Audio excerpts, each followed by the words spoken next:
This is Nick from and we're here for an Arcade Hunters update at Dunellen, New Jersey at 8 on the break. Now most arcades, as they go along, will start getting new equipment in, new games, even new food. So we're here again at one of our favorite places, 8 on the break, and we're going to check out what they have new. So come along with me, we're going to play some games and see what's new.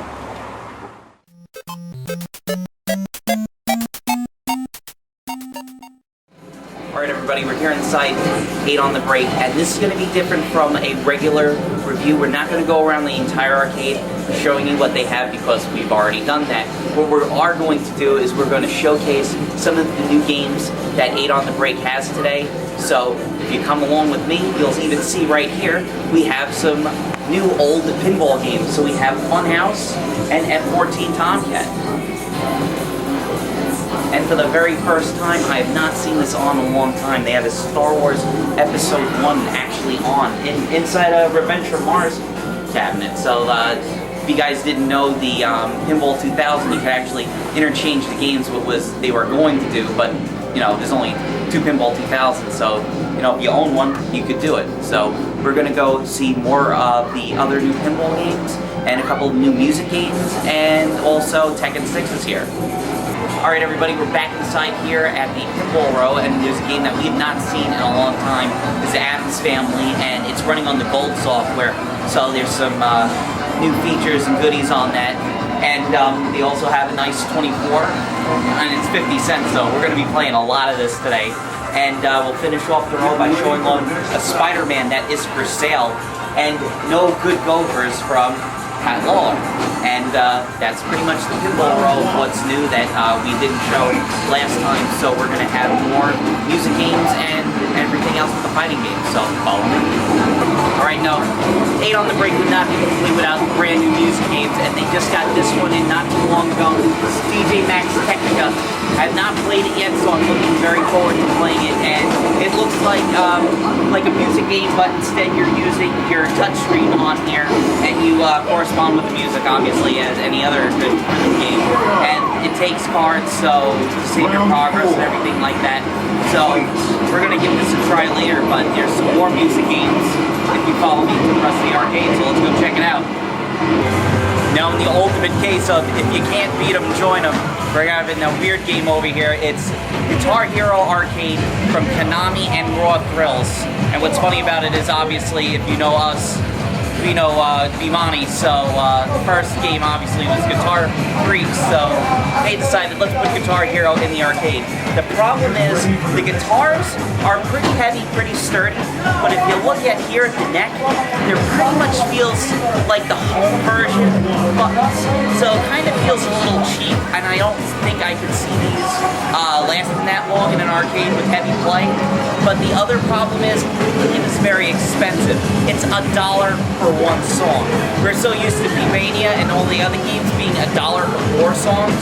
For this, it's $1 for one song, and if you want to play a longer song, it's considered a premium song, and you have to put in another $1. But other than that, it's Guitar Hero 3 in the arcade. So if you're a fan of Guitar Hero, it's a way to come into the arcade, show off for all your friends. It's still a great music game. So, you know, if you want to play Guitar Hero in the arcade, now's your chance and show off. So we're going to show some fighting games now. This used to be Marvel vs. Capcom 2, but you'll see they switched it out to Tatsunoko vs. Capcom. This is running on arcade version of Wii hardware. And if anybody from Capcom's watching this, I'd like to say thank you very much for bringing this game over to the American Wii.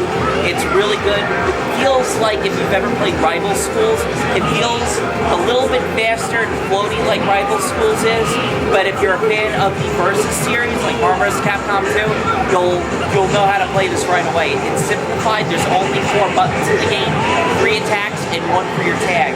But other than that, it's a really good game. It is missing some of the characters from the home version that I thought this game had all the characters. So Beautiful Joe's not in it, and a couple other characters aren't in it. Other than that, it's still a really fun game. Very wide variety of characters. Yatterman's in it. 2 of the characters from G-Force. Gold Lighton, Yatterman, as I said again, and Ryu, Morgan, and a bunch of other good characters. Even Batsu from Rival Schools is in it. Now over here is this is the arcade version of Soul Calibur 3, which I always thought it was just PlayStation 2 only. So this is the arcade version of Soul Calibur. As you can see, everybody's favorite Baldo is in it. But just to show it off, just to show that they're constantly changing the games. That's why we love coming to 8 on the break, because you never know what other games are going to be here. And we're going to show off another game that, of course, we have to show off, but what they did with it is very cool. So come with me and I'll show it to you.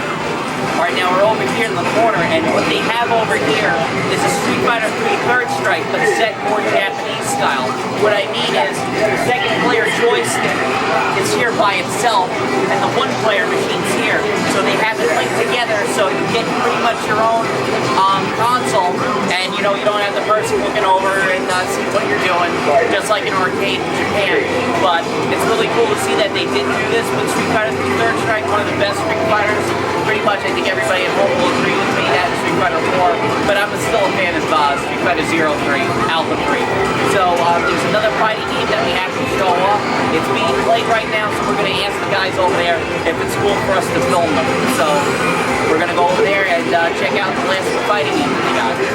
We're over here, we have Tekken 6 Bloodline Rebellion. Just came out like a couple months ago, and 8 on the Breaks got it right there, so you can see from here. They got a nice HD monitor. They also have it set that you can use your PlayStation 2 controllers on it if you don't want to use an arcade stick. But that's what people like, so these guys are going to town on it, and they brought over the card feature that was in Tekken 5. So if you see this game, give it a play. There's a ton of characters in it. Can't wait for the home version. And as we saw our friends from, I wish they were our friends from Penny Arcade, if you order it, you get Yoshimitsu's costume is the Cardboard Tube Samurai. So hopefully this goes up before then, otherwise it's going to be that timely. But as you see, Tekken 6 looks beautiful, plays great, just like Tekken always has, and they got it here at the break.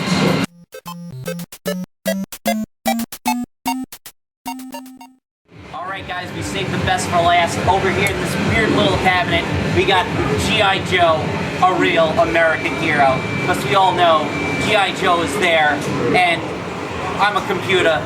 Stop all the downloading.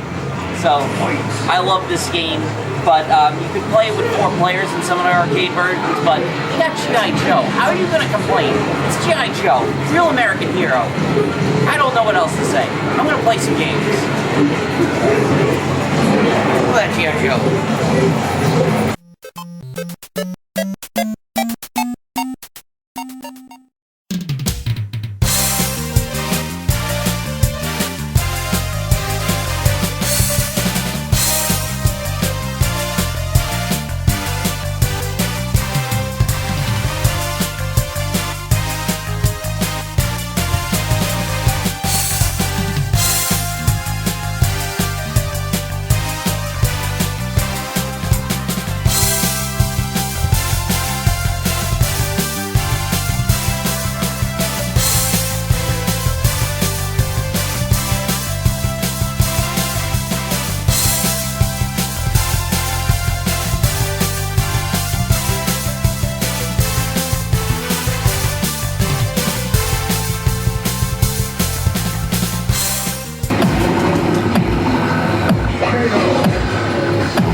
Future.